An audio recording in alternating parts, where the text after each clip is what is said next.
गुरु घासीदास बाबा छत्तीसगढ़ के महान संत, समाज सुधारक और सत्य के मार्ग दिखाए वाले गुरु रहे। ओमन के जन्म 18 दिसंबर 1756 में गिरौदपुरी छत्तीसगढ़ में होइस। बचपन बाबा घासीदास बचपन ले ही बहुत शांत, सरल और दयालु रहे। गरीब परिवार में जन्म लेके भी ओमन हमेशा भगवान और सत्य के बारे में सोचत रहे। छोटपने ले ही ओमन भेदभाव और छुआछूत के खिलाफ सोच रखते रहे। ज्ञान के खोज जब बाबा जवान हुए तब ओमन जंगल में जाके तपस्या करें। कई दिन तक ओमन ध्यान लगा के सच्चाई के खोज करें। फिर एक दिन ओमन ला ज्ञान मिले, सतनाम, सत्य ही भगवान है।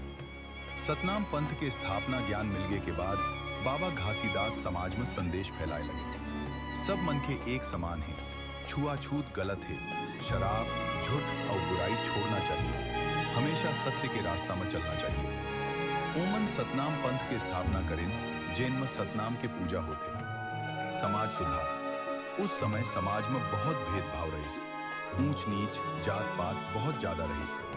बाबा घासीदास ये सब के खिलाफ आवाज उठाइन और कहें, मन के एक समान। ओमन गरीब और दबे कुचले लोगों का सम्मान दिलाए।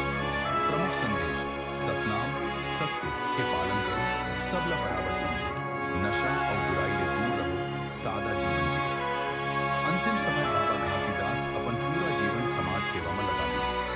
ओमन आज भी छत्तीसगढ़ में भगवान के रूप में पूजे जाते हैं। निष्कर्ष, गुरु घासीदास बाबा हमन ला सिखाइन कि सत्य, समानता और मानवता सबसे बड़ा।